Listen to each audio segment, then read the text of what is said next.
Thank you all for coming.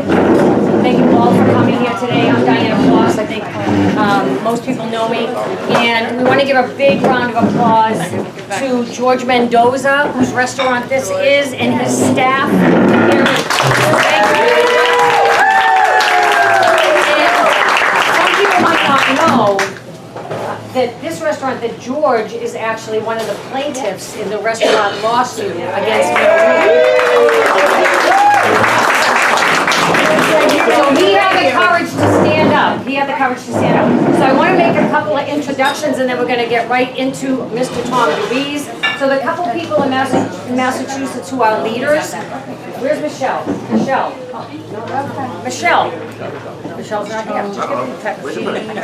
Maybe she's at the bar. Okay, I just want to say, Karina, do you want to stand up? Karina is the head of MAFA here in Massachusetts. Oh, Hal, I was looking for you. There you go. Hal Shurtleff. People may not know who Hal Shurtleff is. He is the founder and director of Camp Constitution, campconstitution.net, right? Campconstitution.net, I remember that. And Hal is the man who took his case all the way to the Supreme Court when he was denied the ability to hang the Christian flag on Boston City Hall Plaza.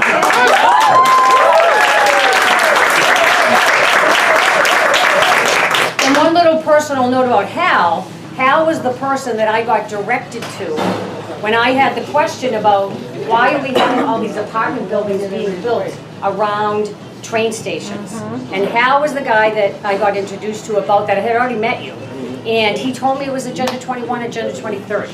So just that. Here's Michelle Gilbrantz. She's going to be, and she is going to be the leader for American Policy Center, Tom DeWeese's group. So she will be starting Freedom Pods in towns and cities. So the whole goal here is we're hoping to have a MAFA leader in every town and city, and an American Policy Center Freedom Pod in every single town and city. I'm going to let Tom speak, but Tom DeWeese is the founder and president of American Policy Center, one of the nation's leading advocates for individual liberty, free enterprise, private property rights, personal privacy, back to basics education, and American sovereignty and independence. Thank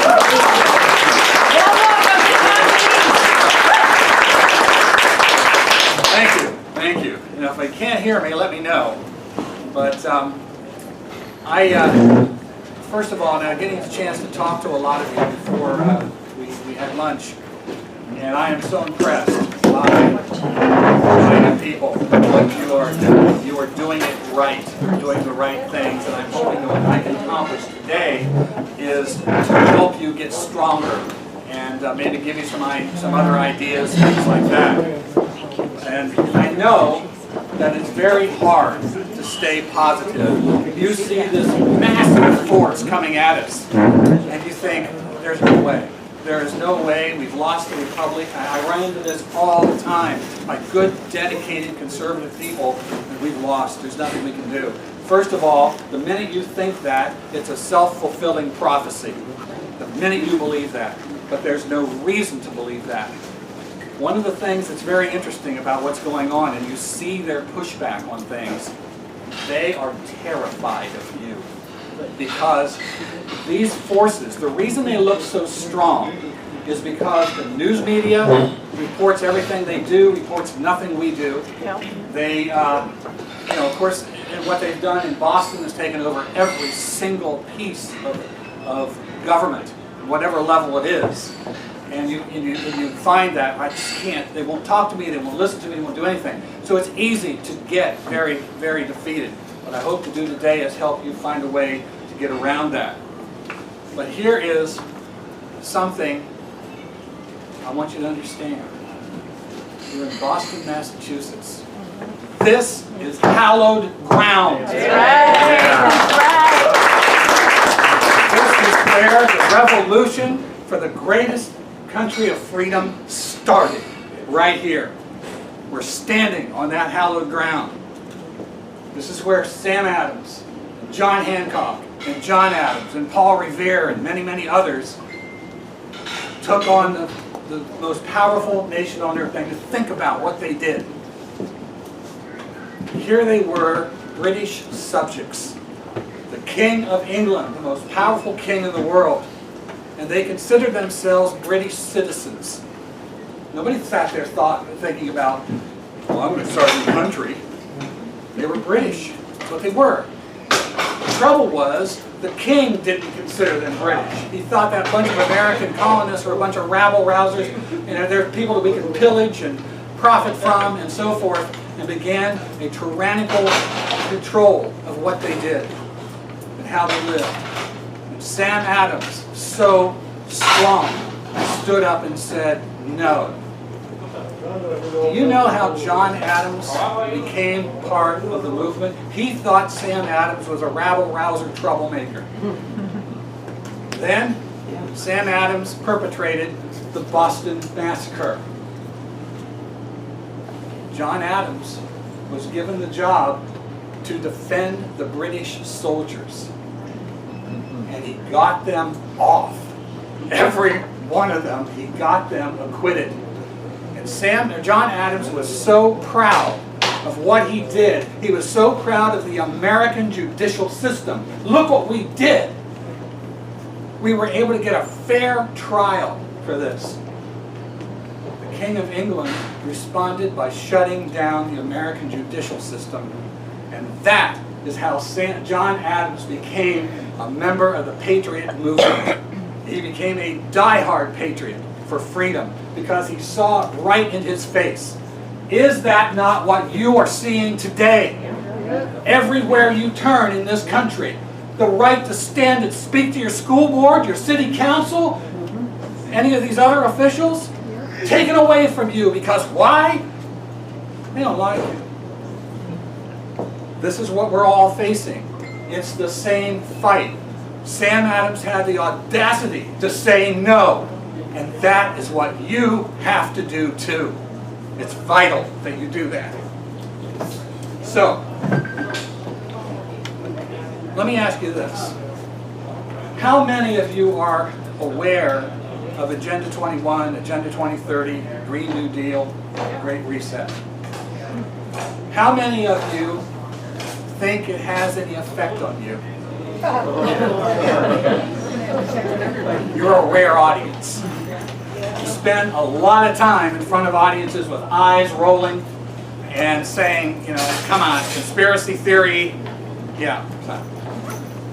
What I want to do today, I want to do three things. First, I want to give you an overview of the background of the policies you're facing, and who's behind them, and how they operate, and how they're putting into place. And I want to then explain to you what you can do to organize more to fight back. I know already, so many of you are already doing some very great work. I hope I can help make you stronger. When I leave here today, I want to make sure that I have helped plant the seeds of freedom in Boston. So, what do we do about it? That's the other thing I want to get into. So here we are. It seems that we're facing a battlefield at every turn. And every day we find a new threat. These are really creative people, aren't they? Yeah. Man. Very smart, too. Yes. And as we watch the nation falling into chaos, with our economy locked down, the ability to own and control our own property is disappearing. The public schools are becoming factories, turning out compliant global village idiots. That is what the curriculum is today in school. The national debt is soaring, gas prices are rocketing, the nation's healthcare system is being destroyed, our religion is being assaulted, and the growing threat of a total surveillance society is watching our every move. And as I said, many are just looking down in despair. And we see these tyrannical actions of Biden and Pelosi and Schumer. These people, you know what I dream of? I've never said this in public before. I think I'm safe to say it here today. I'm dreaming of public trials and public execution.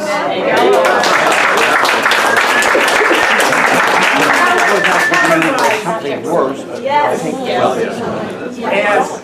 And what really drives us all crazy is that as they're doing all of these things to destroy our society, to destroy our nation, destroy our economy, they don't seem to suffer any kinds of repercussions for it. They don't care what's going on. There's never anything happening to them. You make them suffer. There seem to be no consequences to anything they do. Why? One reason is because so many Americans who are trying to fight back are attempting to fight one issue or another as they try to understand what's happening. But many fail to see the whole picture and are being crushed under a well-organized divide and conquer tactic that keeps us reeling from crisis to crisis.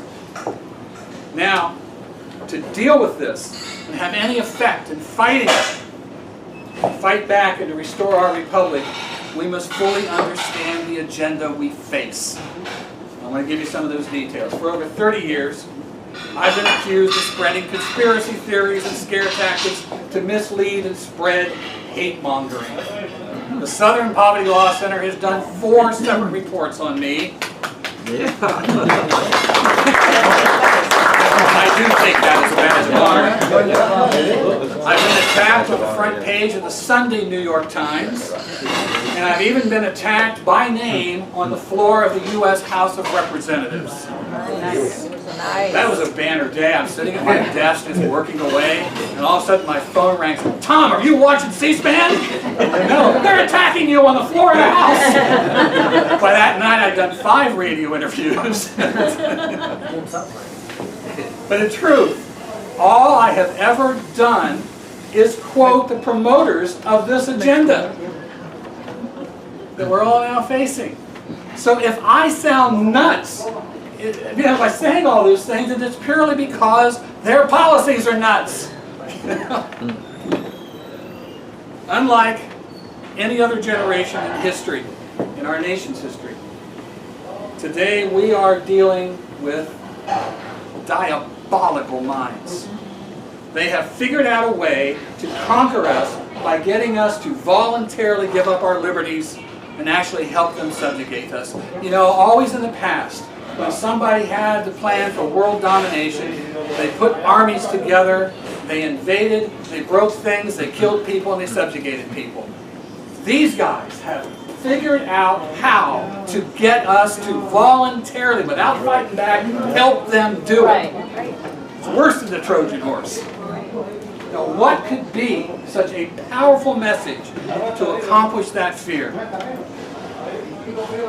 They came up with the idea, the threat of environmental Armageddon. I have had environmentalists get in my face and say, it doesn't matter how many rights you think you have, if you don't have a planet to stand on. Ooh. Fear is the tool. Climate change is the weapon. It's even in the excuse for the COVID lockdowns. As they are threatening a pandemic for every year because we damage the environment and we don't get our act together and fix that, we're going to have a pandemic every year. So, as I said, all I've ever done is quote them. Let me have them tell you their plans in their own words. The Club of Rome, one of the major organizations working directly with the United Nations and putting all this together, did a report many years ago, and they said this: in searching for a new enemy to unite us, we came up with the idea that pollution, the threat of global warming, water shortages, famine, and the like would fit the bill. All of these dangers are caused by human intervention, and it is only through changed attitudes and behavior that they can be overcome. The real enemy, then, is humanity itself. Fear. The goal was set. Then, in 1992, the UN held the Earth Summit in Rio de Janeiro. 50,000 delegates were there, including 179 heads of state, including George H.W. Bush. They were not having a picnic on the beach.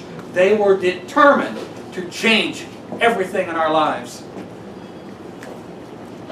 This also included, 50,000 included thousands of independent, private, non-governmental organizations. They each had their own agendas as well, came together to put them all into place for fulfilling that goal. Introduced at this event, it was approved by all the attendees with a document. It became known as Agenda 21. The UN described Agenda 21 this way: a comprehensive blueprint for the reorganization of human society. Think about that. Think what that means. Think what human society has been. As the plan was introduced to the delegates, the chairman of the Earth Summit, Maurice Strong, said, quote, "Current lifestyles and consumption patterns of the affluent middle class involving high meat intake, use of fossil fuels, appliances, air conditioning, and suburban housing are not sustainable. Every one of those things is now under attack." Strong then summed up his address by saying, "Isn't the only hope for the planet that the industrialized nations collapse? Isn't it our responsibility to bring that about?" Think of this. This is what they have planned all along. And to continue building on that message, our good old buddy Al Gore said, "We must go through a wrenching transformation to rid us of the horrors of the 20th century industrial revolution." Think of the horrors of that revolution. Indoor plumbing and electricity, our own personal transportation, air conditioning. Oh, how have we lived all this time with such horrible things in our life? Well, if they have their way, we're about to find out. Christiana Figueres, the Executive Secretary of the UN Framework on Conventional Climate Change, said this, quote, "This is the first time in the history of mankind that we are setting ourselves the task of intentionally, within a defined period of time, to change the economic development model that has been reigning for at least 150 years since what? The Industrial Revolution." Paul Ehrlich, professor of population studies at Stanford University, he said this, "A massive campaign must be launched to de-develop the United States. De-development means bringing our economic system into line with the realities of ecology and the world resource situation." Is that what comes out of Biden's mouth when he finally says something? Dave Foreman, co-founder of Earth First, one of the most radical environmental organizations, their favorite thing was to go after the timber industry and what they called monkey wrenching. And they'd throw sugar and things like that down the gas tanks of bulldozers and equipment and so forth like that. Really, really sweet guys. Dave Foreman said this, "My three main goals would be to reduce human population to about 100 million worldwide, destroy the industrial infrastructure, and see wilderness with its full complement of species returning throughout the world." David Brower of the Sierra Club said this, "Childbearing should be a punishable crime against society unless the parents hold a government license.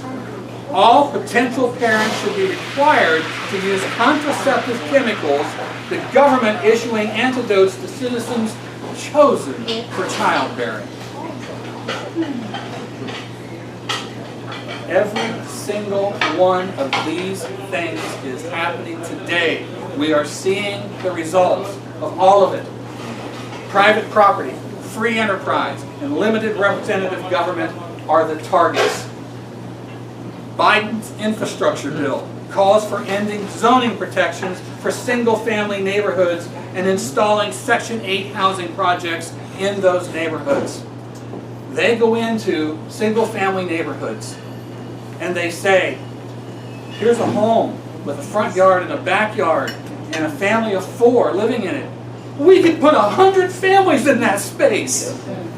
And the mayor of Minneapolis said that people who are living in zoning protected single-family neighborhoods are self-segregating themselves from people they don't want to live next door to. Therefore, it is racist. Single-family neighborhoods. We've witnessed what the lockdowns have done to small businesses, destroying them as global corporations have just flourished. They had the greatest year of their lives in 2020, all in partnership with government. Global corporations are now merging in with government. It's becoming one. Meanwhile, local representative government is being replaced with non-elected regional councils taking the government further from the people. They are stacked and stacked and stacked. You've got local boards, planning boards, boards that oversee every little piece of your life. Then there are county boards, then there are state boards, then there are federal boards. Now you go to your elected representatives and you want to talk to them? I've got to talk to the board over here. You see, they appointed them. They don't want to talk to you. They have done everything in their power to make sure they don't have to deal with the people. They got business to do. Regionalism. There are efforts to, you will see all over the country, regionalism coming together in regional boards, maybe 10 or 15 or 20 counties all together underneath. Because they're all appointed. Nobody's elected to these boards. And these are the ones who are applying for federal grants, working with the NGOs, putting programs in place, and making it all one size fits all for everybody. Now, we just found a new thing growing called Region Smart. Region Smart is designed to not just 4 or 10 or 15 counties in your state, but now we've got multiple counties in multiple states. Regional boards over them. This destroys local elections, destroys people you voted for. How you vote for somebody because you think you like what they have to say, you want to know how they're going to run your community or your state. These regional councils overpower all of that. I am happy to tell you that last month there was a bill to combine a Region Smart in Tennessee, Arkansas, and Mississippi. We stopped it.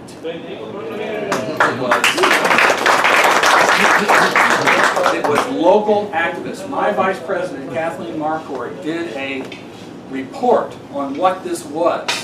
Local activists in Tennessee took it and they passed it. They inundated with the state legislators with this report and demanded that they stop this. In Tennessee, they pulled the bill. In Mississippi, they pulled the bill. I've never heard yet what happened in Arkansas, but it didn't matter because it was dead. This was to be the test case. However, just 2 weeks ago in Ohio, I found there is another one now being put together. It's going to cover Ohio, Kentucky, and Indiana. And there are more. This is a plan to completely wipe out your ability to elect your leaders. But we stopped it once, and we can do it again. That's shook them to the rafters. This is the kind of thing we have to work on. But the UN Commission on Global Governance said this: regionalism must precede globalism. We foresee a seamless system of governance from local communities, individual states, regional unions, up through the United Nations itself. You get it? Now, watch how these attacks on our culture and our economic system have carefully and effectively invaded every community in the nation. One thing that all of these schemes have in common is None of them are local. You go before your city council and you try to talk to them about something there, well, this is a local plan. No, it's not. No, it's not. Sustainable development. Every time you hear the word sustainable development, understand it has absolutely nothing to do with environmental protection. Somebody pushing sustainable is pushing political power. That's what it's about. That's the trigger word to get you to voluntarily give up your liberties. You hear that word everywhere. In advertising, products that you buy, everywhere you turn, sustainable.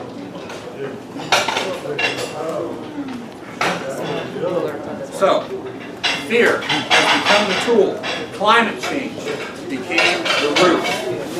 Very best description of sustainable development was provided by a lady that I knew. She's a very, very powerful voice. Excuse me a second. Mayor Wu is up right up the street. She holds Janice. She's walking around. Will you let it for us? I think she has a sign that says Tom DeWeese. She's like, And the pair of handcuffs. Yes. Grab the camera. Quick. I gotta get out of Boston.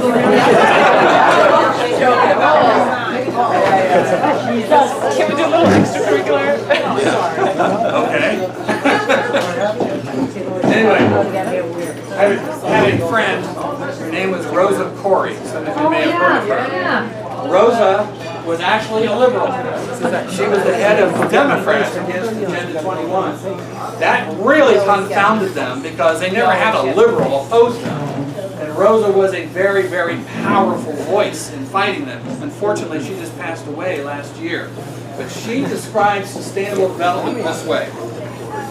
UN Agenda 21, Sustainable Development, is the action plan to inventory and control all land, all water, all minerals, all plants, all animals, all construction, all means of production, all information, all energy, and all human beings in the world. Inventory and control. That is what it means when you hear the word sustainable.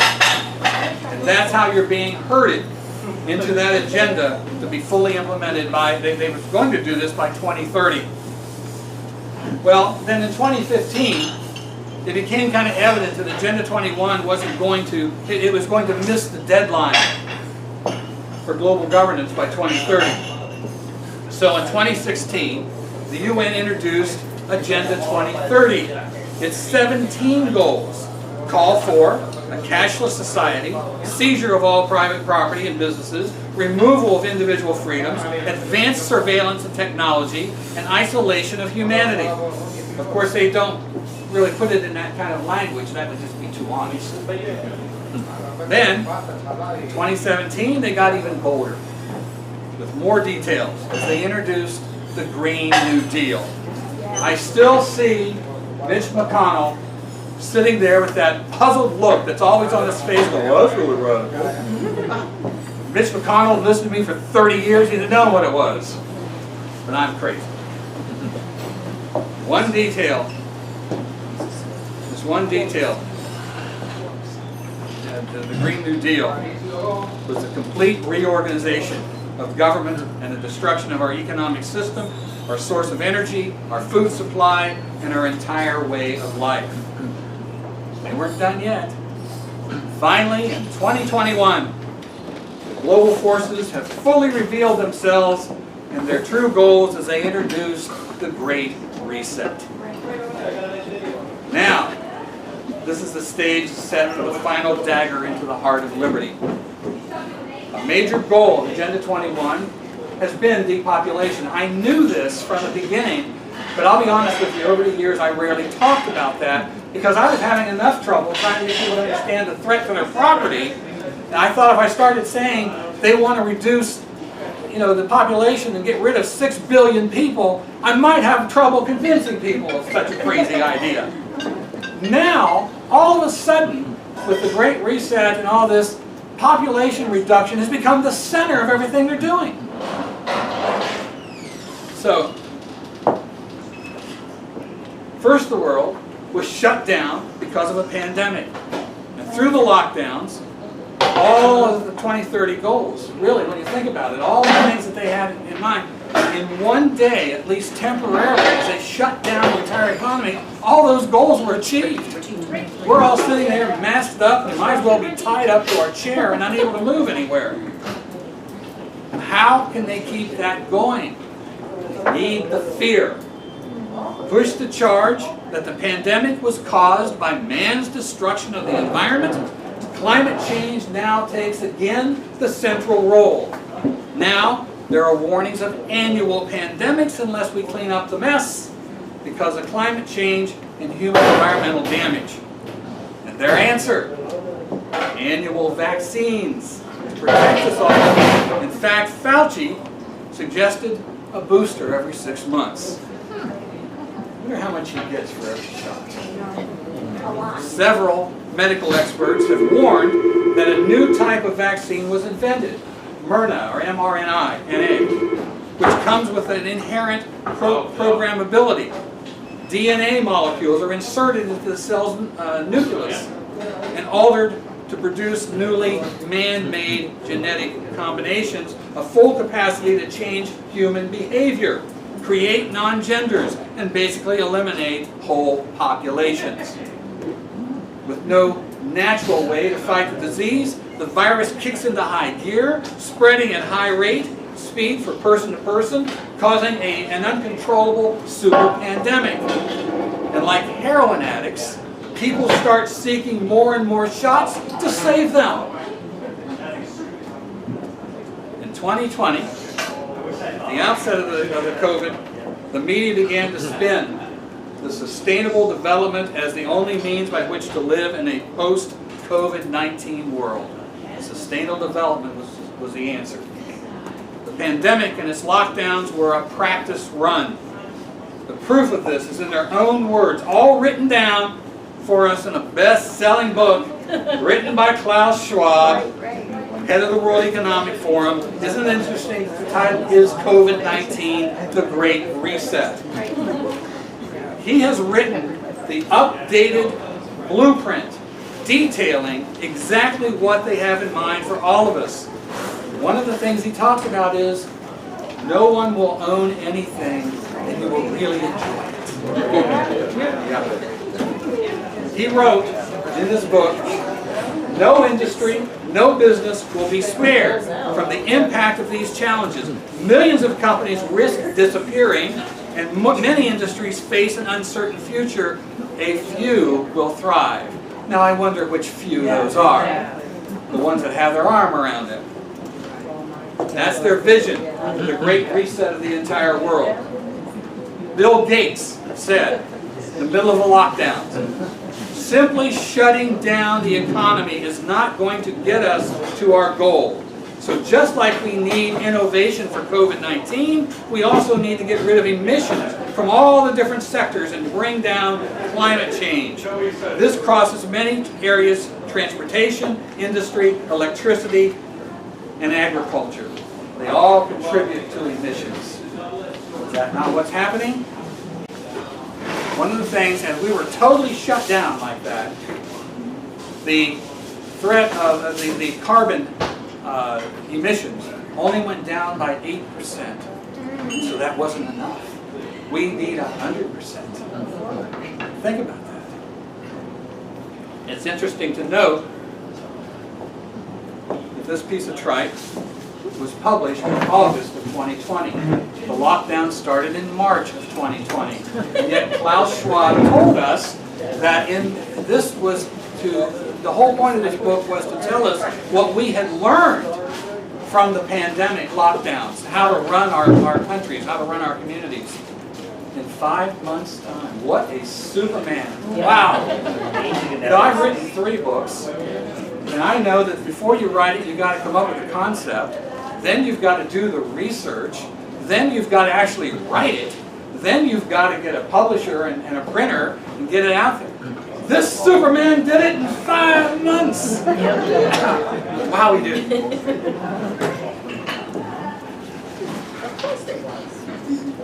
So,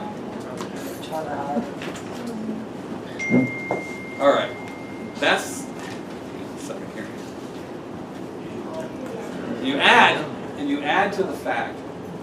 2017, good old Fauci warned Donald Trump that he was going to get a surprise pandemic. Now, isn't it interesting that in 2018 and 2019, the World Economic Forum practiced 2 simulation worldwide pandemics. The second one in 2019 was done with the Bill Gates Foundation, what they would do and how they would do it all. And then, golly, in 2020 it really happened. Isn't that a coincidence? These are such smart people. But how are they enforcing this? How is it being done? On the local, state, federal levels, elected officials are reacting to these powerful forces that are pushing this agenda. I've mentioned the NGOs. The NGOs are the shock troops to put all this in place. These forces have spent decades building political and economic power to the point that they now control our foreign policy, our domestic policy, our banking system, our healthcare system, our public education system, and our rigged voting system. Yes. Wielding the power and the wealth that surround your elected representatives, applying constant pressure to force them to support and impose these policies. They've made themselves the authorities that those in government look to for direction and approval and a means for political advancement. They've got it all. And they constantly warn those politicians at every level that those of us who want to control government are simply extremists to be ignored. That's the atmosphere. Now, let me give you just a... How am I going to do this? I want to show you in the clearest possible way who is behind this stuff and how it operates. What's happening with your elected officials. Now, you've got the funders for this. They're the Pew Charitable Trust, the Rockefeller Foundation, Ford Foundation, Packard, Merck, Heinz, MacArthur Foundation, W. Alton Jones. You've got some legal operations, the Natural Resources Defense Council, the Environmental Defense Fund, and so on and so forth. This is a great deal of what's behind that, standing behind the World Health Organization, the World Economic Forum, the United Nations, and the Council on Foreign Relations are all in the background pulling the strings. But the NGOs are the shock troops. Now, let me see if I can do this.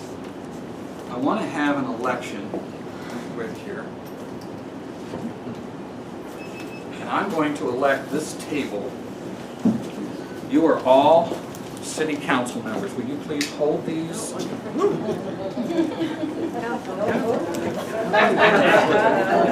to go, Mr. Mangus. There you go. There, we got one? Yeah. You can be part two. Awesome. Okay. Yeah. Now, wouldn't you be thrilled if these were your city council? Yes.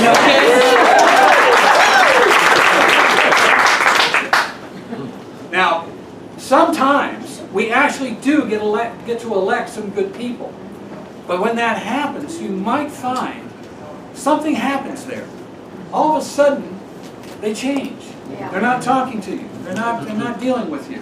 Now, why is that? Well, let me start here. Money helps. First of all, as soon as we elect them to city council, here's the first thing that happens. We ship them off to a national organization, National League of Cities, National City Council groups, these groups, the National Mayor's Council Conference. We ship them off there. And what are they hearing from there? All of these programs, all of this stuff. They begin to believe this is the proper role of government. And that's when things are going to change. And you show up and say, you're introducing UN Agenda 21. You go, what? Yeah. So, first of all, here's some. Would you like to be the National Conference of State Legislatures? You are a 501c3 organization. You are the National Association of Counties. Now hold these up, please. That's a 501c3 organization of counties. You are the U.S. Conference of Mayors, 501c3 private organization promoting smart growth and so on. You are the Council of State Governments, a 501c3 organization. You like me dog. You are the National League of Cities. You are the National Governors Association. Now hold those up. Yeah. Every one of these organizations is where we send our elected officials, and they start hearing from the podium these non-governmental organizations that are leading us, every single policy that we have, whether it's bike lanes, or it's redevelopment, or it's controls over our energy use, or our building materials, or on and on and on. I'll name a couple more. Complete streets. Complete streets, all that.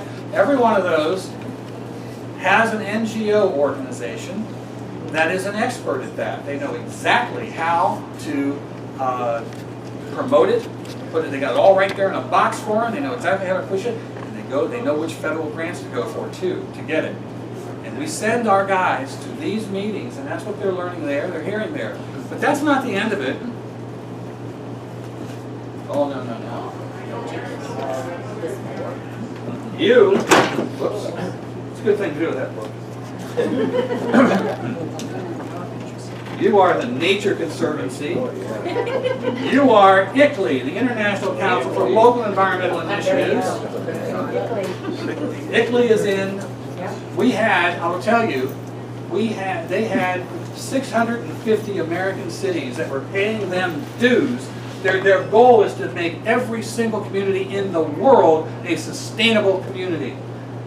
We started to attack them, and we started getting cities to stop paying them dues and to leave them. It got up to over 100 cities that had left them, and I lost count of how many it was. But they're still there, they're still working. You are the World Wildlife Fund. You are the most powerful NGO in the world. You are the Sierra Club. Now, every community has, besides all these national and international organizations, have local environmental organizations. Now, in my community in Warrenton, Virginia, it's called the Piedmont Environmental Council. And what they do is they control the employees who work for City Hall, and they make sure that everyone there thinks of sustainable. Of course, they get their own people to run for office and so forth too. Would you like to be in a local environmental land trust? We're not done. Oh my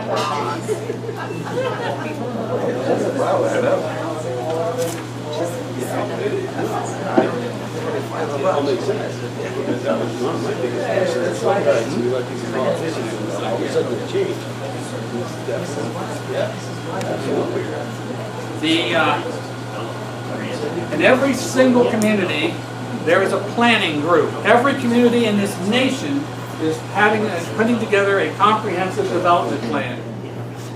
And one of the main organizations putting that together is the American Planning Association. Now, let me tell you, the American Planning Association, on the website plannersnetwork.org, in their statement of principles says this, quote, "We believe planning should be a tool for allocating resources and eliminating the great inequalities of wealth and power in our society because the free market has proven incapable of doing this." So part of their planning is to get rid of free enterprise. Oh, yes. The Metropolitan Area Planning Council in Massachusetts. Now, let's see if I can find my paper on this one. Well, Diana gave me a paper on it, and these, I mean, there's like They 50. control 100, they control, this organization controls 101 cities and towns in the 495 area and going into Boston. And they have a representative for each town and city in this organization. That's how things are done. So the representative for the town and city tells them what to do. They have a whole agenda, you can look them up. That's the one piece on top of. You got Massachusetts Green Communities there? No, but I got Planned Parenthood. National Education Association. Oh, my face. Now this one, these might surprise you. The Chamber of Commerce. Oh, yeah. Yeah? Huh? Rules Committee. American Farmland Trust. Now I got one more here, and this one, now hold those up high. All these, look at this. This one, when it walks to you, takes the walk of shame. The National Association of Realtors. Yep. The #1 organization in this country that should be the biggest promoter of free enterprise and private property. That's what they do. They are promoting sustainable development, smart growth. Wow. Hold that up. And shame. Yeah. This is what I wanted to make sure you saw. Here are these guys over here that you voted for, and this is what surrounds them. Some of what surrounds them. Yeah, well, I mean, take this and multiply it by about 2,000. You know, this is, I'm just making a point here, but this is what is happening in your community. You wonder why they're not listening to you? These guys are pounding on them. You come in there and start to try to talk to them. You get to the public meeting. They're sitting behind you going, the guy's nuts, pay no attention to him. And they are, you know, what's missing here? Where are the signs for our organizations? Not there. I am told by city councilmen and county commissioners all the time, we never hear from your side. They never come. They're never there at the meetings. That's the problem. We aren't there. And so this is what has to change. These guys are ruling everything. Why did I keep saying all these guys were 501c3 organizations?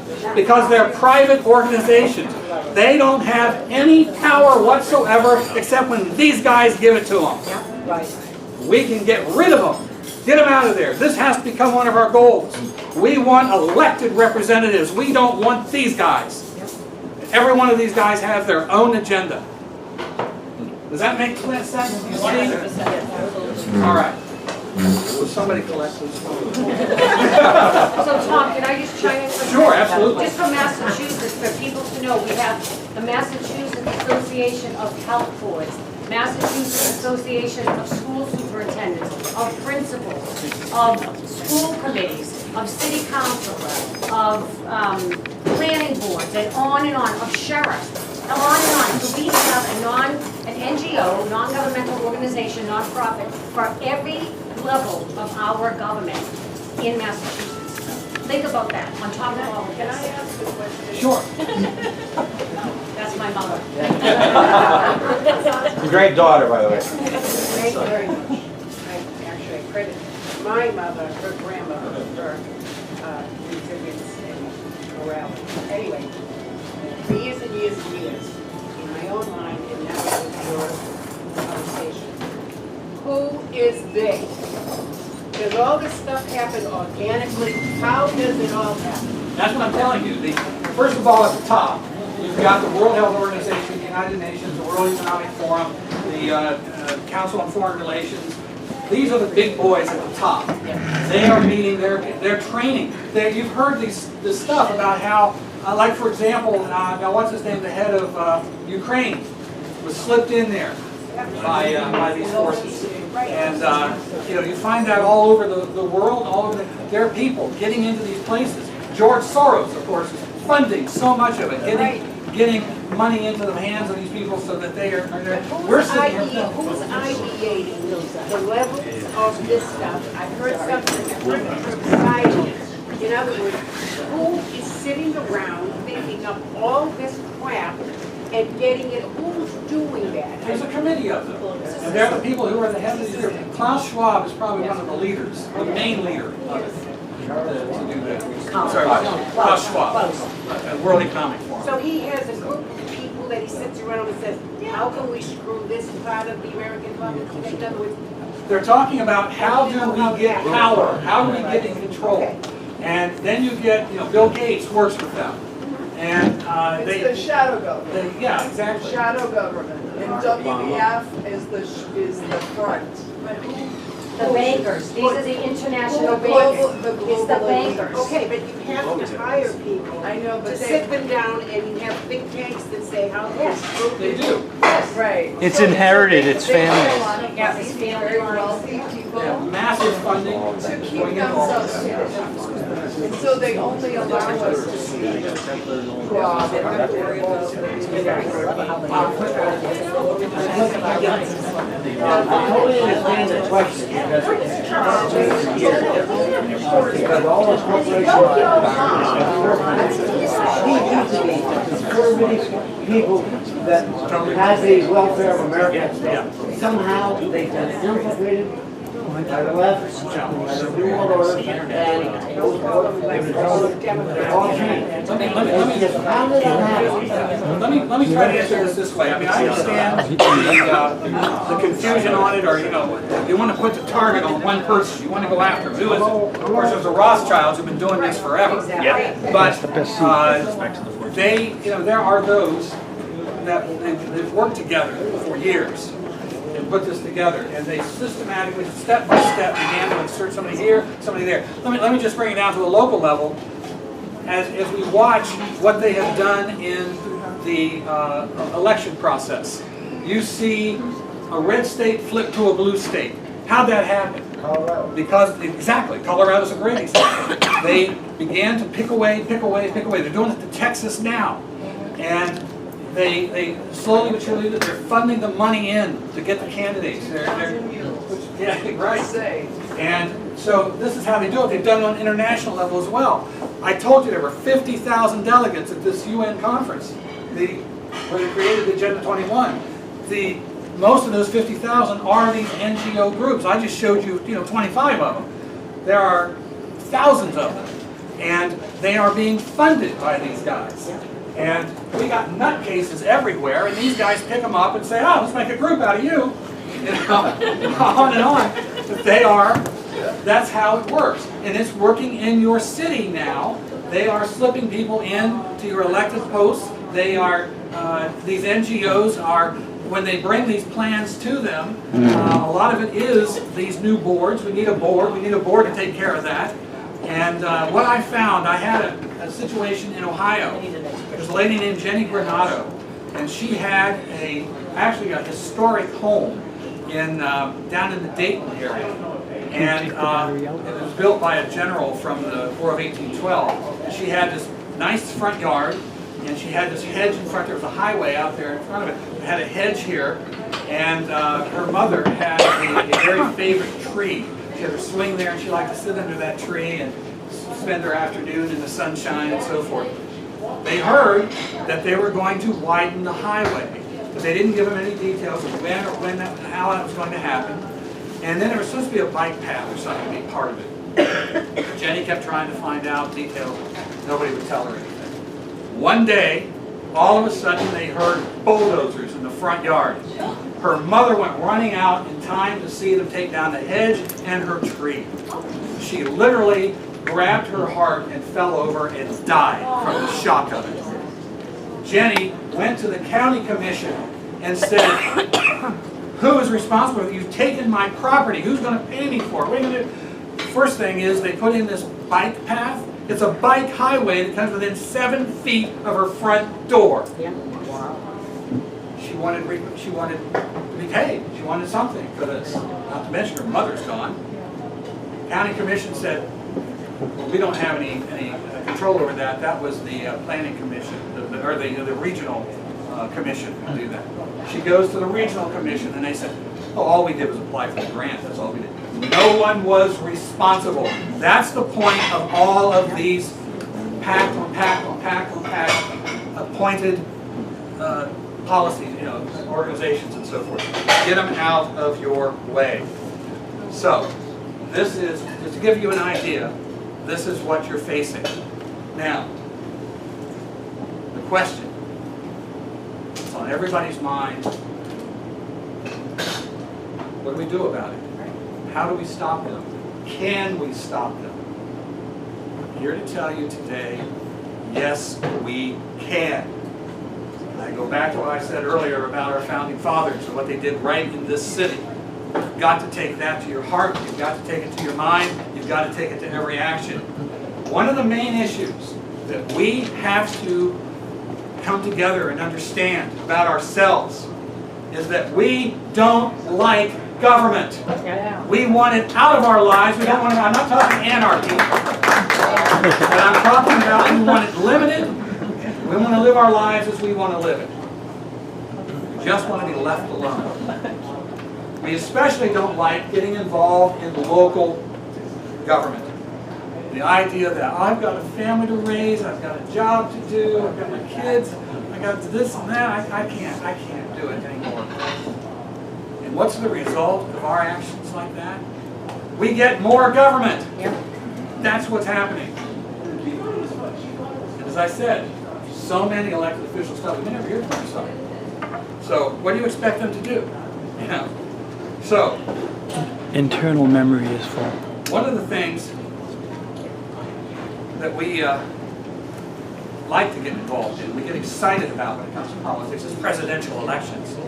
We're going to get our guy elected, and when he's in there, oh, we got it made. It's all fixed. One guy to become our voice. What happens if he becomes George Bush? Yeah. Or what happens if he has no ability to change things because he's got a complete Congress against him, whatever? One voice. And what happens when he's gone? What did you get done? Nothing. We have got to go to the root. The other side understands that local is the place to go. That's where they've worked to put these things in place, and then it grows up. They understand that.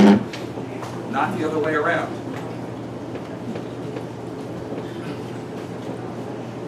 So ask yourself this. When was the last time we really cared about positions like city attorney? Yet these are the people who enforce the lockdowns. When did we care to get involved at the local board of elections? We know even who serves on it? Do we care? These are the people who will oversee the elections. Now, if you go down and talk to them, they're going to say, well, the state decides that. We're just here. You ask that person who's telling you that, who's on that board of elections, so what's your purpose? Yep. Why are you here? We need to make these people feel our presence. They need to understand. Absolutely. And I'll say this up front. What does victory look like? Here's what it looks like. When you have applied enough to be there, to be a part of all this. And the NGO brings in the next box of goodies. Here's the next program. And hey, got the money for it too. It's all right here. And your elected officials look at them and go, are you nuts? You know what my people do to me? If we do that, that's what victory looks like. And that's what we've got to strive for. That you are part of the debate. In fact, we have to change the debate. We have to change the debate to freedom. And when we talk about freedom, we've got to start to paint what does freedom look like. What do we mean by freedom? We use that term all the time, and so many people don't know what it means. Sometimes they use the word all the time. Freedom, freedom, freedom. Just Klaus Schwab, you don't have to worry about owning anything. That's freedom. So, now. The point is that we've given the left a very clear playing field to organize, seize control, and now we're suffering under the results. For them, no position is too small, no appointed board has been ignored. Local government is now infested with the planners, the NGOs, the federal agencies, the dictating policies that they call smart growth and sustainable development. You are living here now on the north side. Smart growth is coming for you. Smart growth is designed so that everything is controlled right there. They move you out of, they don't want you in the suburbs, that's urban sprawl. They want you in the center. And once they have you living there in these high rises, you don't even have to drive. You can ride or bike to work, you can walk to the grocery. Some of these buildings will have housing or live on top, the middle will be offices, the bottom will be stores. And that's wonderful, that's smart growth. Yeah. And that's what they're moving towards. And this is all these, what the American Planning Association is putting in place and so forth, that's what they're doing. Now, when you go down and talk to your city councilman, and you may hear them say, well, we need to have these development plans to make sure we don't have chaotic growth. Anybody heard that? Anybody been to a meeting and heard them say that? That's what they'll tell you. And they'll also talk about how they work with the stakeholders. The stakeholders are the NGOs. You should be the stakeholders. You're the ones who have a stake in what happens there. But they'll tell you the chaotic growth. That's why we have to make sure this is done. Well, let me share this quote with you. See if this doesn't sound familiar. The chaotic growth of cities will be replaced by a dynamic system of urban settlement. The region is formed by the economic interdependence of its development. The region has a single system of transportation, a centralized administration, and a united system of education and research. That sound about right? Well, this quote, this thing was written in 1968 by a Soviet-Russian architect named Alexei Gutanov in a document entitled The Ideal Communist City. That is what smart growth is.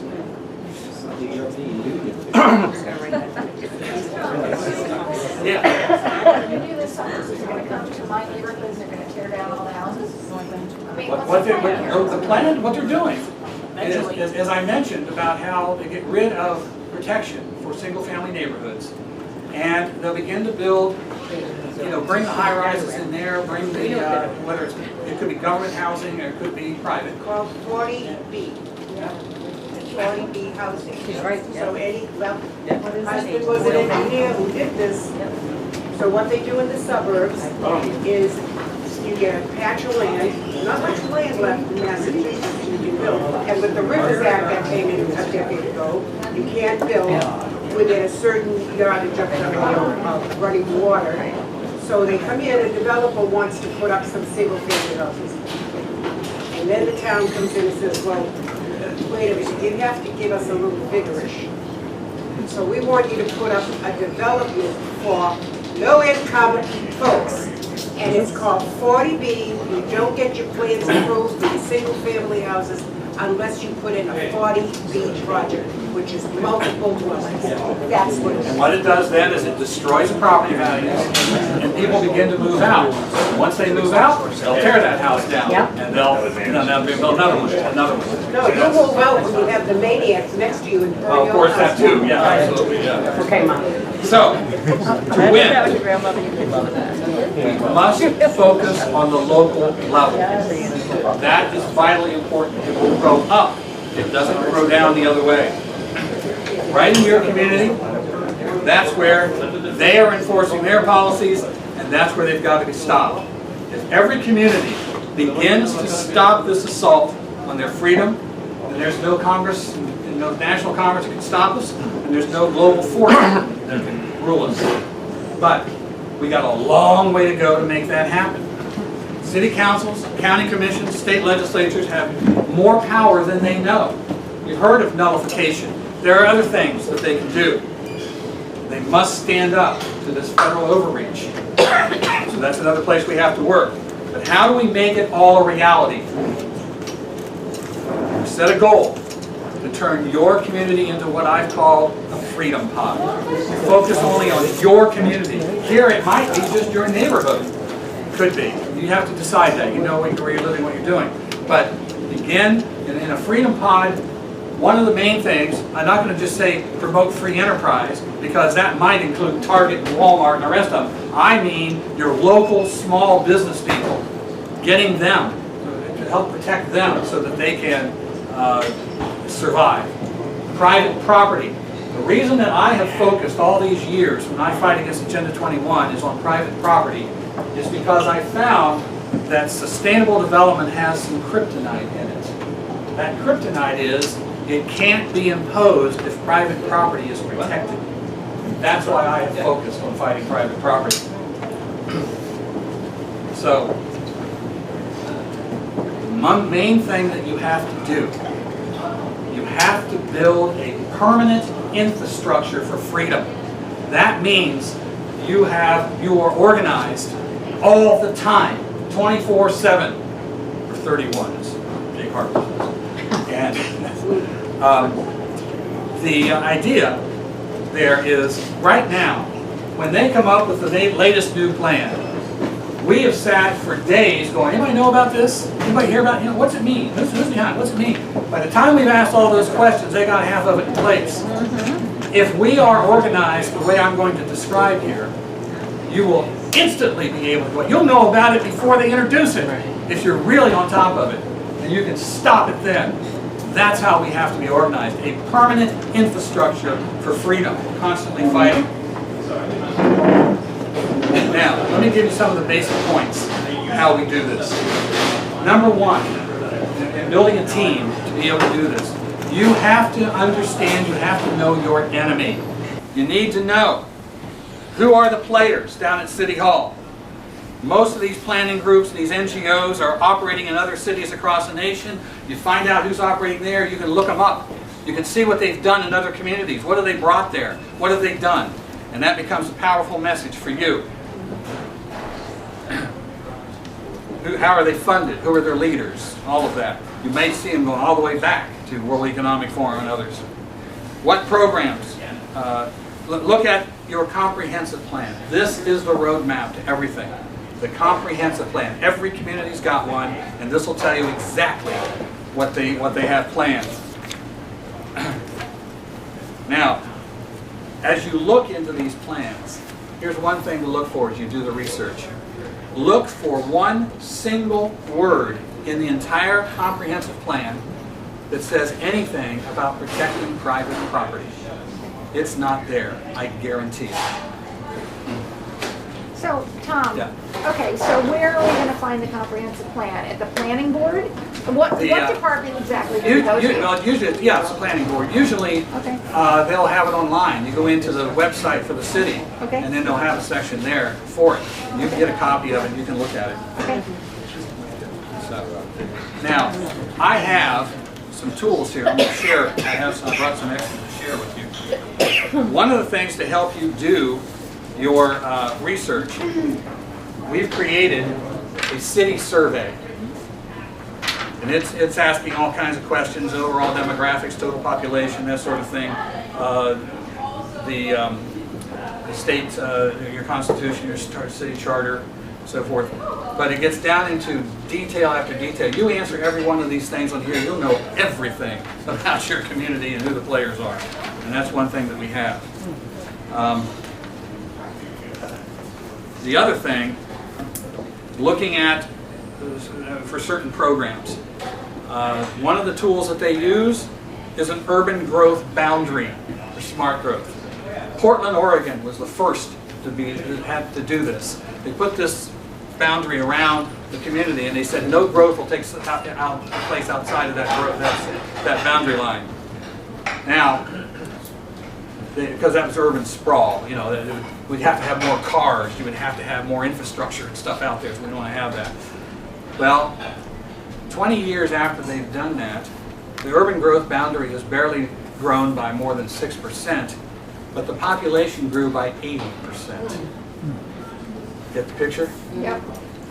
That's in the high rises and so forth there.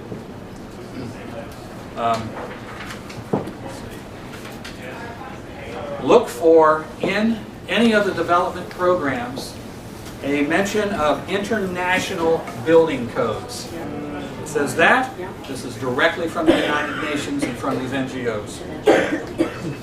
Hal mentioned complete streets. Complete streets, you're noticing the streets getting narrower. You've got to, here you are, you're driving down the street, you've got to share the road with a bike lane, and sometimes it's not just bikes going down through there, but you've got to watch out what's happening there. Then they changed the rules. Remember when we were kids, it used to be when you got to a corner to cross the street, what did they say? Stop, look, and listen, right? Now, you don't have to stop, look, or listen. You just go because you got the right. Pedestrians rule. Poor guy driving down the streets, watching out for the bicycles. What's right there? And, you know, it's a wonder many of them live. But Too bad. this is, you know, again, and then another part of the complete streets is speed bumps all along the way. Traffic calming, they call that. Well, what really is the result of all this is you're sitting at home and thinking, I got to go to the grocery. Oh, man, I don't want to get in the car. You have just completed one of their goals. They don't want you driving.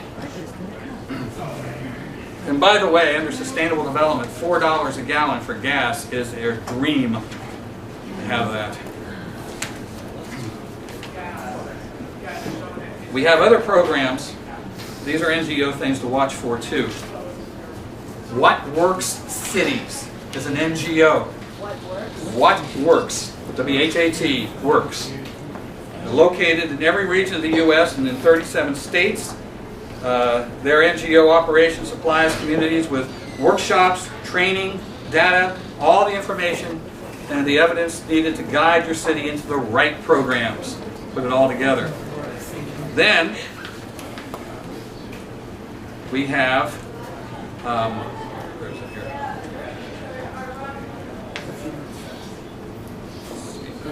That's this one. Anyway, we have a complete stream show also. Under Barack Obama, HUD put together the Affirmatively Furthering Fair Housing Act. Actually, it was an NGO. I mean, not an NGO. I mean, it actually was an executive order. And this program basically dictates to the community how many different minorities and so forth they can have there.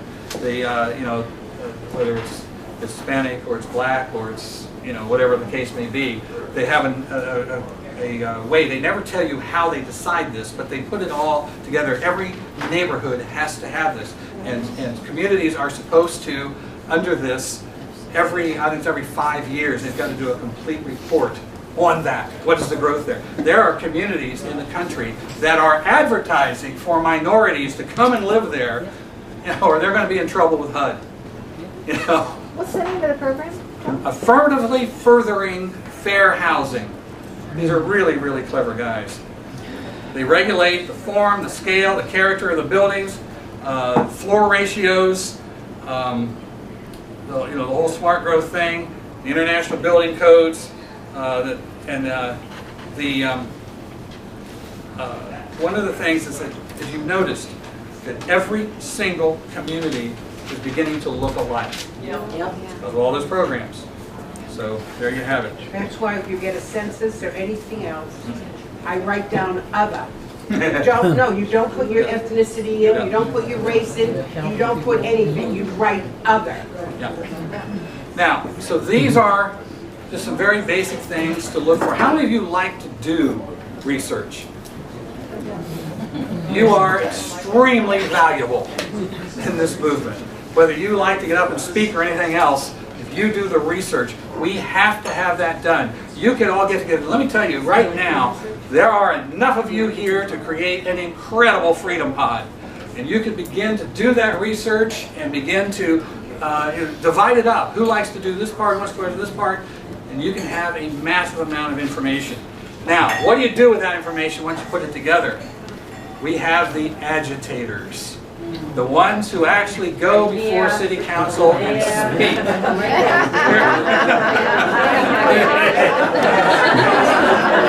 Everybody that went to get moved. These are the people who will address it. They'll use the information you get. And I've had it suggested to me, and it's a very good suggestion. Let's say you have 5 agitators. You don't just all go in there representing one group. you represent 5 different organizations. They can all be the names of your neighborhoods or something like that. But it begins to look, you've got to swell your ranks here with that. Now, some of the tools that the agitators can use. I have here a resolution for the protection of citizens' property rights. Now, one of the things, as I said, now when I do a talk and I'm talking about Agenda 21, I'm giving you all these backgrounds of Agenda 21 so you know what you're dealing with. But the one thing people do after I give a talk, they rush into City Council and say, "You're imposing UN Agenda 21 policies." And the NGOs have a great time with that, and they throw you out the door. Don't do that. Yeah. So don't do that. But what you can do, you take this resolution for protection of citizens' property rights. Now all this says is, 1, if they're going to have a discussion in the planning groups and so forth about that's going to affect your property, they'll bring you into the discussion. There's a radical idea. Eh? Second, if they go ahead with their plan and it costs you money, they will reimburse you. Third, they will not bring their planners with their photographs, their NGOs, all that, to measure and your property and so forth without your permission. Isn't that a radical document? How in the world thought of that? But here's what you do with this. You go up to the city councilman, you say, "Ladies and gentlemen, as you're bringing these plans and these planners into the community, I just have one question for you. What guarantees do I have that you'll protect my property rights?" That's it. And they will sit there and they will say, "Hey, I'm a property owner too. Of course we will." And I had a county commissioner, head of a county commission board down in Roanoke, Virginia, who wouldn't answer the question. He said, "Why won't you answer that question?" "Because I think there's a larger goal here and here." Yeah, you're right. So when you ask that question, you say, what guarantees do I have to say? "Well, I'm really pleased to hear you say that you will protect my property, but I'd like to have it in writing, please." And it's there for them to sign. Now they may say, "Well, we'll take it up and we'll talk about it later." You got to be there the next day. This is a #1 thing you have to be. Be there. I've had people tell me, we had 100 people show up at a city council meeting and nothing happened. And I said, "Well, what did you do the next day?" "Well, nothing, it didn't work." I said, "They were looking at their watch saying, okay, they're gone." And off. They expect you to do that. Be there, be there, be there. They won't sign this. Now you've got a weapon against them. Now, in running for re-election and so forth, you can start a campaign. They won't protect your property rights. Go to property owners all over town and tell them they won't protect. And you know what plans are coming here that are going to affect your property? Begin to pass that out. Then you can get their attention. That's what begins to happen. So. You already lost when you walked in and said, "Ladies and gentlemen." You did not use the correct pronoun.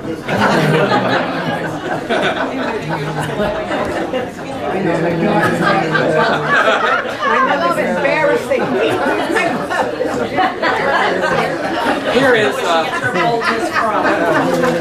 Here's another. You brought me, Diana.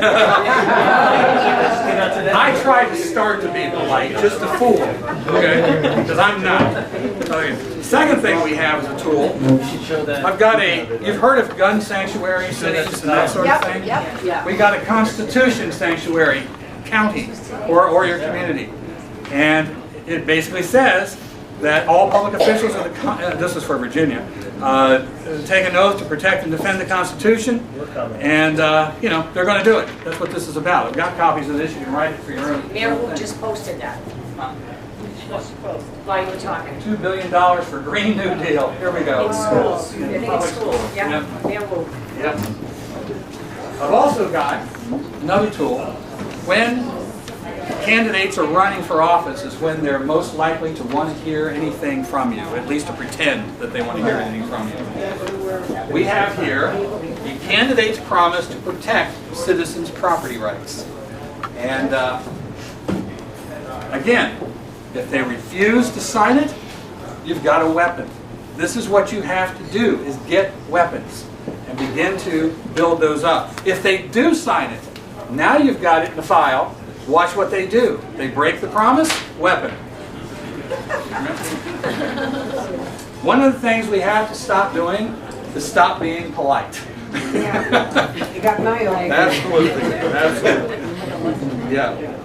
Now, the other thing to do, as you're looking, as you've done this research and you look at these development plans, you're going to find in there certain parts of the community that they intend to completely redevelop. Redevelopment, of course, means they're going to go in and tear everything down that's there, and they're going to build their high-rises up. And the goal eventually is there's no everything's public transportation. There's no streets you can drive down and so forth. Smart growth. What you're going to find is certain neighborhoods in there that are going to be affected by that. You want to build your movement? Go to those neighborhoods and knock on doors. Tell people, do you know what's going to happen? In a minority neighborhood, lower income neighborhood, they always think, well, make that all spick and span. That'll all be really nice. Well, there are people there who own their own property, and there are people there who have their own small businesses. Now they're going to come in with the bulldozers and take all of that down, and when they rebuild this new spick and span neighborhood, are they going to bring those little businesses in there? So their businesses, no. They're going to bring in the global businesses that are going to be the restaurants and the groceries and so forth. The people who lived there before can't afford to live there.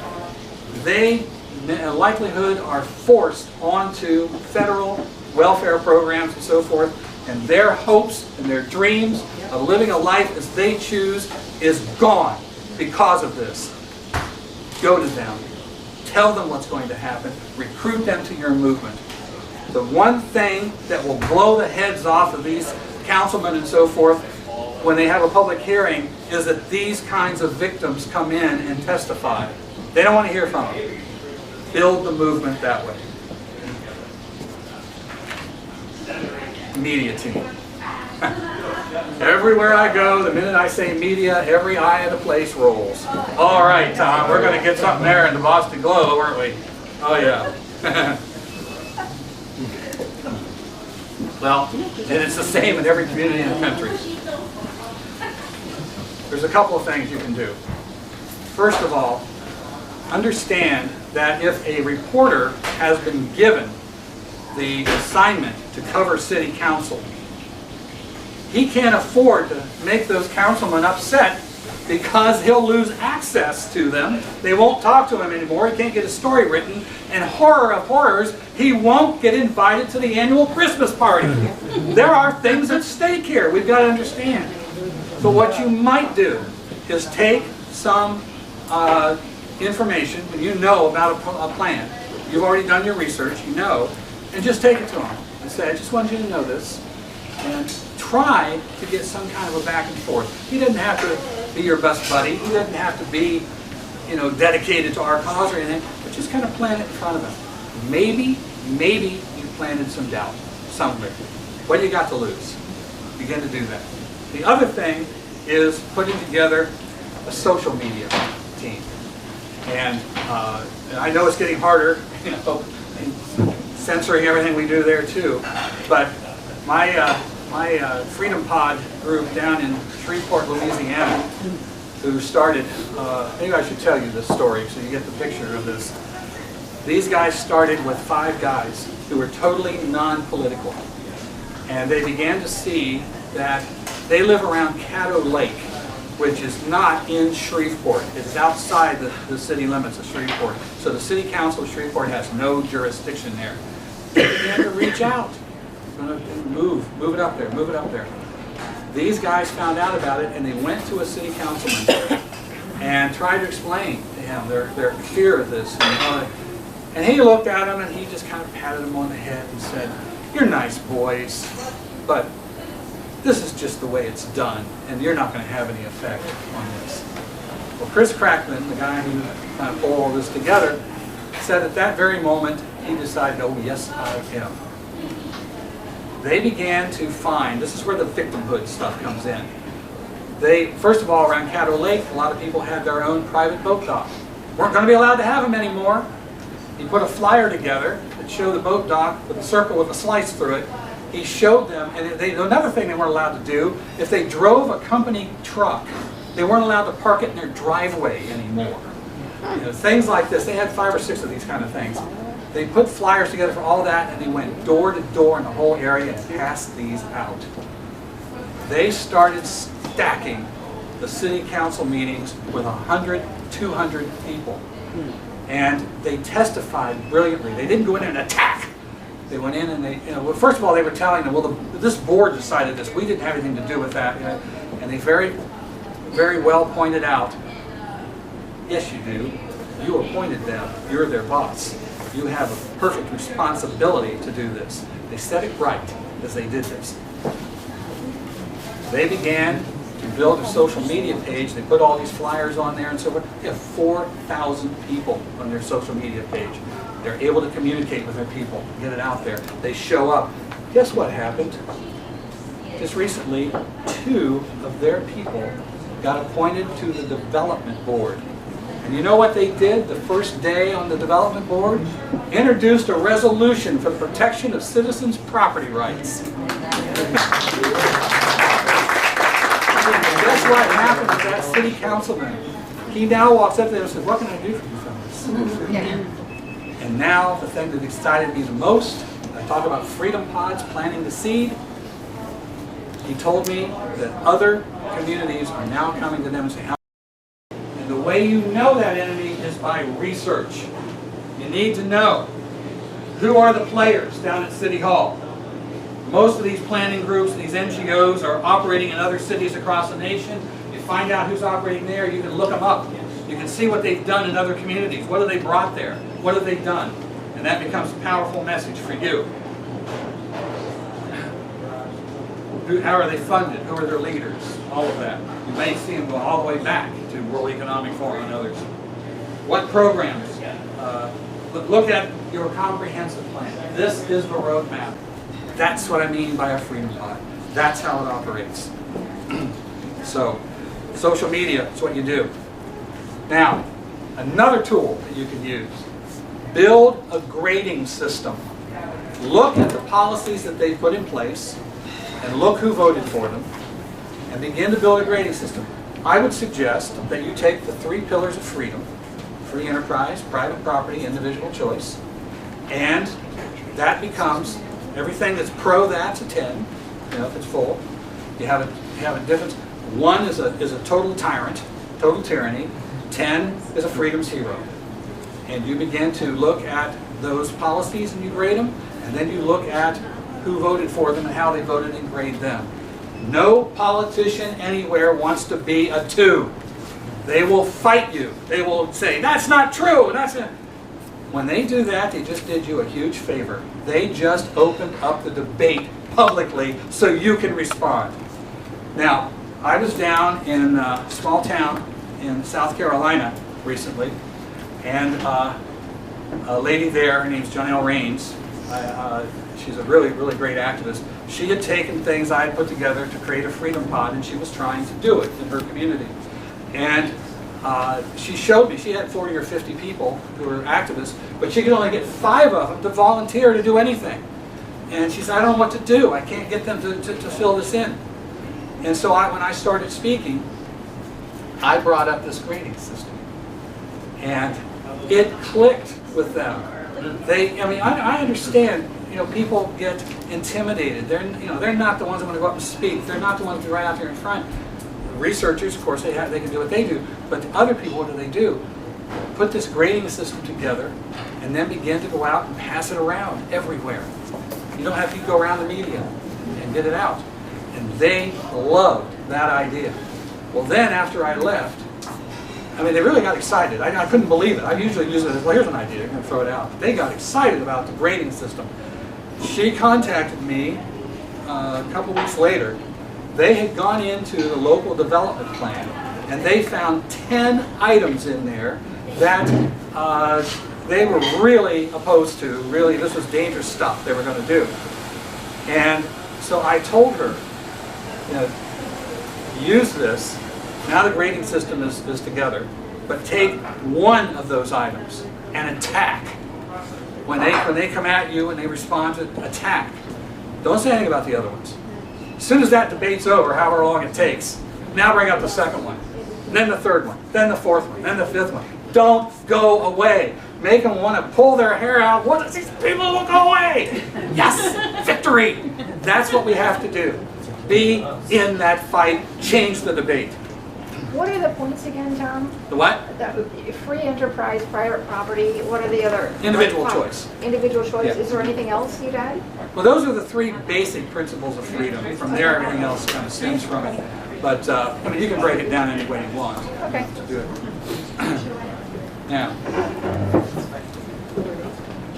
Now, the other thing we have to deal with: elections, building campaigns.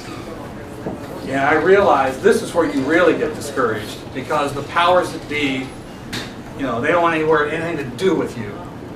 But tell me something. Does the Republican Party here have a precinct system? There's no Republican Party here. Apparently not. Working in the precincts, that's how you organize your neighbors. I've talked about going to the victims and so forth. You need to go to your next door neighbors too. Begin to put a team together of some, appointing somebody who is working in their own neighborhood to take your information, to kind of lead what goes on there. Begin to talk to them, find out where they stand on things. You begin to find good people who you think you can count on, who would support our positions and so forth. I'm not talking about the crazed, actual activists. I know they're there, but find out divisions, figure it out, do some research, and start to put together a record of all this. Precinct captain literally herds good people into the polls on election day. Get them out. Phone calls. Get them in there. Get them going. So think about that. Building a precinct operation. And don't wait for a party to do it. You do it. So the precinct captain is the trail boss. Think of it that way. And the issues now to really focus on: ballot security, closed. If you can, I don't know. We talked about last night about closed primaries. In a lot of places, the Democrats come in and vote for the worst Republican in a lot of places, and so that they can beat them. They come into the primaries. Why do Republicans allow this? Whether it's let that happen, but So, and I told you about the candidate's promise. These are all tactics you can use for school board fights as well. Let me give you one more.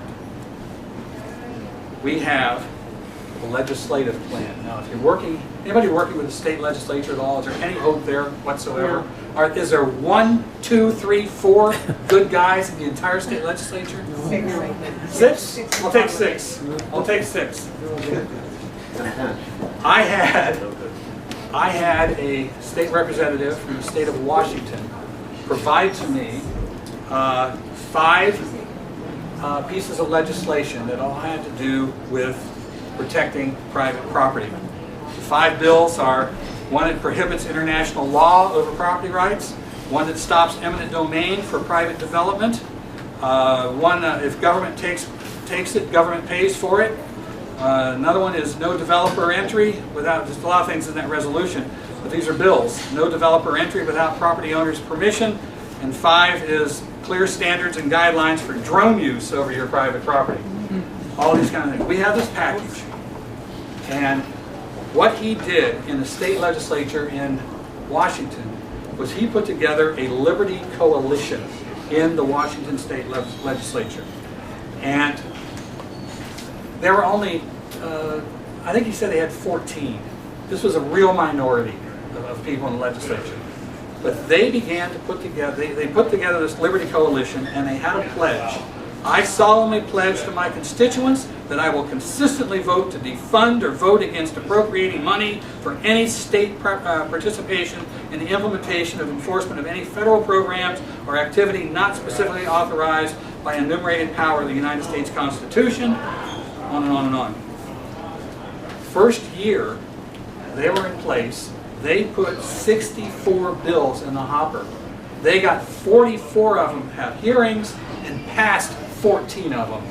All pro-freedom bills. In the second year, they did the same thing. Third year, the same thing.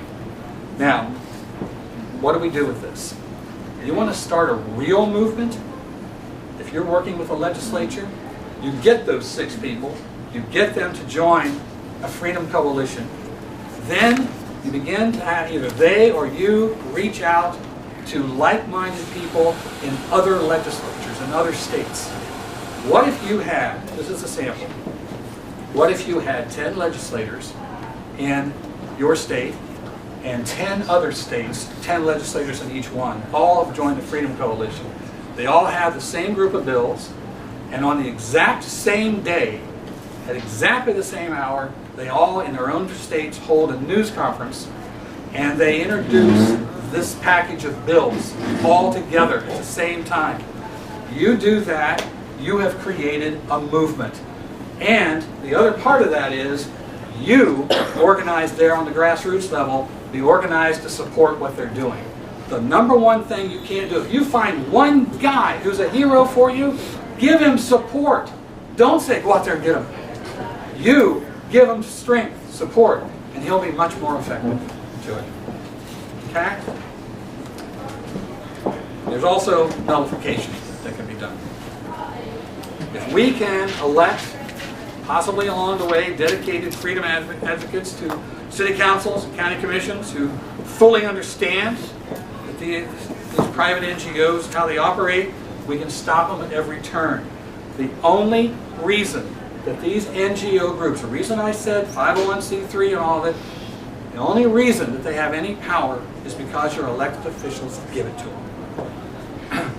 Every one of their tactics, every one of these things I'm talking about will work to address government overreach.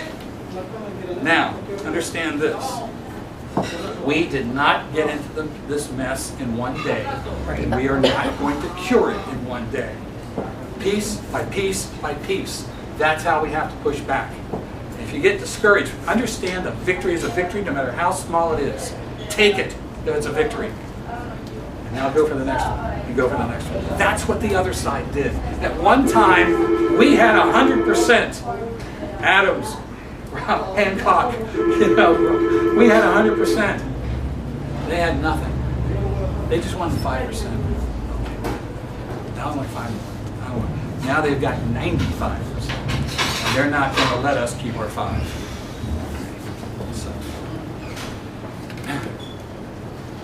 So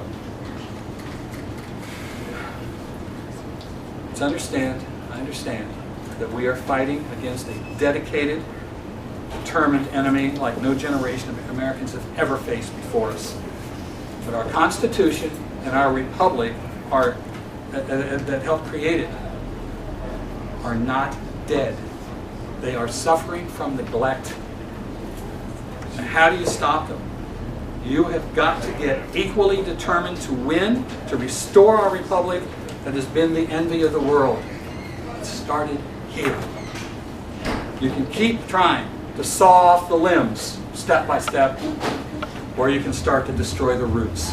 That's what you have to do. Build that permanent organizational infrastructure from which to quickly mount opposition and defense every day. You'll know by your research what they're going to do. You'll know, and you'll be able to go after it now. The other thing that you can do is talking about elections. You will find in that research, and when you're sitting there, if you would get, one thing I forgot to mention were the watchers. 5 people who volunteer to go to every single public meeting and just listen what's going on. You will begin to figure out who on the council is leading everything. You begin to put a campaign together, you knock that SOB out, and the other ones will go, whoa, Focus. We absolutely must not give in to the fear and accept the idea that we cannot stop them. Rather than facing our doom, I believe we are facing a magnificent opportunity, perhaps like never before. They have overstepped too quickly.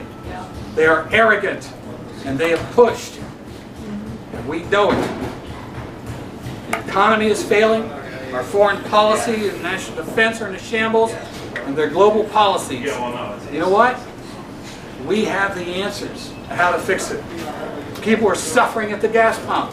Why? We have the answers as to why.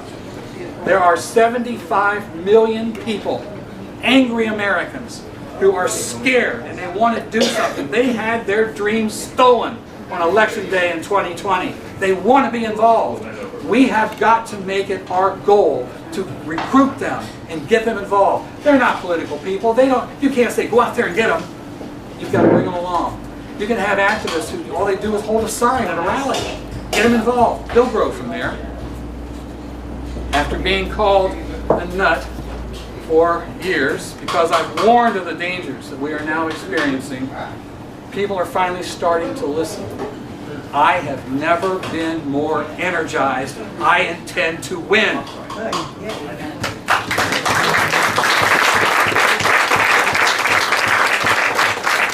And believe this. To believe that all is doomed is to say that the ideas of Adams and Jefferson and Washington and Franklin and Madison aren't strong enough to stand up to the delusional ravings of Marx, Lenin, Hitler, and those tyrants at the United Nations. To live your life as you choose, start to grow your freedom pod. Focus on your city. If you succeed in your community, it will grow to the next and the next. The bottom line, your community, your property, your right to choose. We have to keep coming at them, keep the pressure up, and never ever back down. That's how freedom is won. Now, keep in mind that quote from Sam Adams. It does not take a majority to prevail, but rather an irate, tireless minority keen on setting the brush fires of freedom in the minds of men. That's our mission.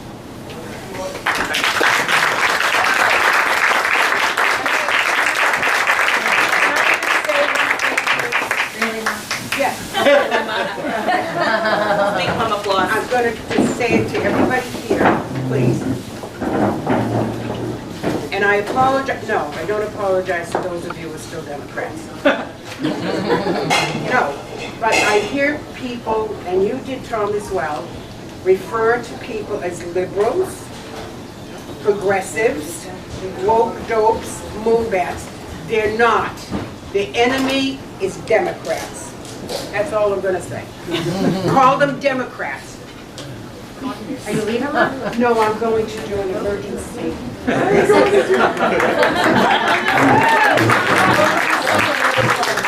Okay, so I just want to say, we have to be out of here by about 10 to 4.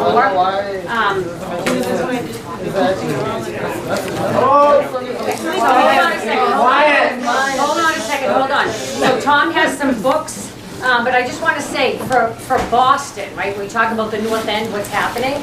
So the mayor, you see what she's doing to the restaurants. That's all part of Agenda 2030, okay? You see when we walked in on Hanover Street and they have that section that's one way, she made that announcement.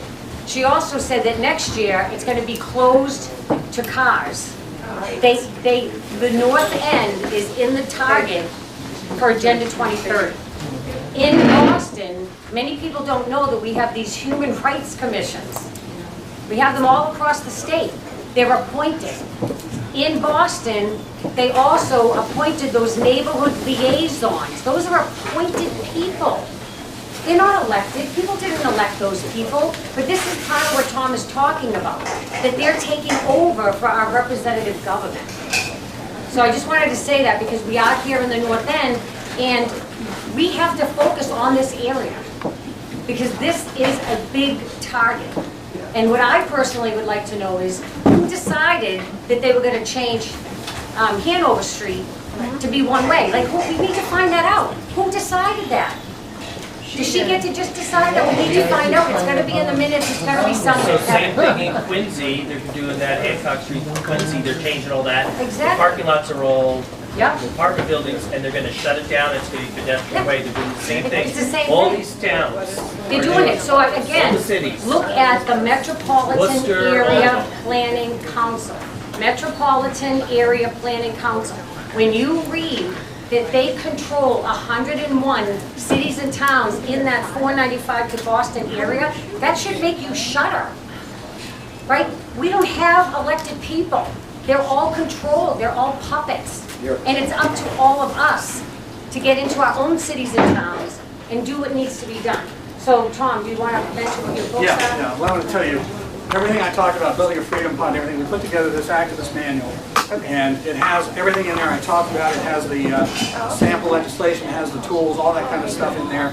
And it also has a lot of the background information on the policies I talked about. That's that. This is my best-selling book on Amazon on Sustainable, the War on Free Enterprise, Private Property, and Individuals. And it has all the details, who the NGOs are and all that sort of thing. I found myself, surprisingly, writing a novel on all this, my book Erase. To my utter shock, it has had review after review, comparing it to Atlas Shrugged in 1984. Wow. First one that came in, I fell on the floor. So that's, we have this is the Cliff Notes version of our booklet, Agenda 21 and How to Stop It. And all these newsletters are free. So these are $35, these are 20, these 20, that's 10. Okay? These are 35? Yes. That's a bargain. Yeah. We sell them for 99 and I'm selling them today for 35. Oh, I also have a CD that is my presentation on Agenda 21, plus I added to it the dangers of the Article 5 Convention. And those are $5. You know everybody that's home. We just swarm the table.